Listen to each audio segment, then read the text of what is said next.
ஒரு காரியத்தை சந்திக்கிறீங்களா, ஒரு பலவீனம் இன்னைக்கு வருதா, அந்த பலவீனத்தை குறித்து பெருசா பேசுறதை விட இதுவரை அந்த பலவீனத்துல கர்த்தர் கொடுத்த பலத்தை குறித்து பேசுங்க.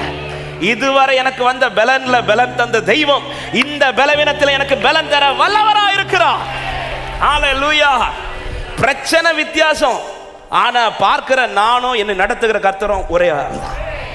ஹல்லேலூயா. ஒரு காரியம் புதுசா ஒரு பிரச்சனையை சந்திக்கும் போது ஒரு தேவ பிள்ளை என்ன பேசுறோம், எதை பேச துடிக்கிறோம்.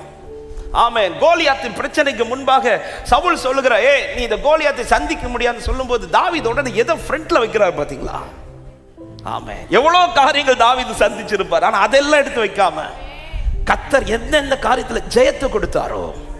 இப்ப சிங்கத்தை சந்தித்தது எப்படியோ அதே போலதான் இப்ப கோலியாத்தை சந்திக்கிறார். அப்ப இதுக்கு முன்னாடி இதே போல ப்ராப்ளத்தை நான் சிங்கத்திட்ட சந்திச்சேன், அதுல ஜெயம் தந்தார்னா இதுல எனக்கு ஜெயம் தர வல்லவரா இருக்குதா.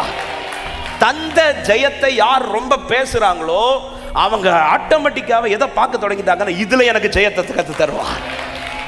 அதனாலதான் நாத்தான் வீட்டை வந்து சொல்றார், ஆமா இதிலும் பெரிதானவைகளை நீ காண்பாய், இதிலும் பெரிதானவைகளை. ஹல்லேலூயா. இதிலும் பெரிதா, அதாவது நான் இதுவரை கண்ட ஜெயத்தை விட இன்னும் பெரிய ஜெயத்தை அடுத்த காரியத்துல பார்க்கணும்னா இதுவரை தந்த ஜெயத்தை சொல்லி பண்ணுங்க. ஹல்லேலூயா. ஜெயம் கிடைத்ததும் சொல்றது வேற, ஆனா அடுத்த ஒரு பிரச்சனை சந்திக்கும் போது கர்த்தர் இதுவரை தந்த ஜெயத்தை சொல்லி நிக்க முடியுதா, இதுவரை தந்த விடுதலை சொல்லி நிக்க முடியுதா? ஒரு பலவீனம் வந்ததுமே அது எவ்வளவு பெரிய பலவீனமா இருக்கட்டும், எந்த ஒரு காரியமா இருக்கிற, கடந்த நாட்கள்ல வந்த பலவீனத்தில் எனக்கு விடுதலை தந்த தெய்வம் இதுல எனக்கு விடுதலை தர வல்லவரா இருக்கிறான். திடீர்னு குடும்பத்தில் ஒரு சூழ்நிலை மாறுதா, கடந்த நாட்களிலே வந்த சூழ்நிலை மாற்றத்துல கர்த்தர் ஜெயம் தந்தவர் இதுல எனக்கு சூழ்நிலை ஒரு விடுதலை தர எனக்கு வல்லவரா இருக்கிறார். ஹல்லேலூயா. படிக்கிற பிள்ளைகளுக்கு சொல்றேன், இதுவரை உங்க கிளாஸ்ல ஜெயிக்க வச்சவர் இனியும் ஜெயிக்க வைப்பார். ஒரு தேவ பிள்ளை தேவன் நடத்தி வந்த வழிகள், ஆமே எது எது தோல்வியை சந்தித்தோமோ அதை ரொம்ப நினைக்கிறத விட கர்த்தர் எதுலலாம் உங்களை ஜெயமா நடத்தினா.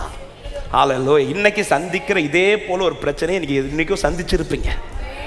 ஹல்லேலூயா. அதுவும் பிரச்சனையினுடைய சைஸ் வித்தியாசம் இருக்கும். எவ்வளோ பெரிய சைஸ் வந்தாலும் சரி, என் ஆண்டவர் அதை விட பெரியவர், ஜெயம் தர வல்லவர். பிரச்சனை மாறும், இன்னைக்கு சிங்கம் வரும், நாளைக்கு கரடி வரும், அடுத்த நாள் கோலியாத் வரும், அடுத்த நாள் மாமனார் வருவார், அடுத்த நாள் மனைவி வரும், எல்லாரும் வருவாங்க. பிரச்சனை சைஸ் மாறும், ஆனா ஜெயம் ஒண்ணுதான். கர்த்தரால் நடத்தப்படுகிறவனுக்கு ஜெயம் நிச்சயம். ஆமென்.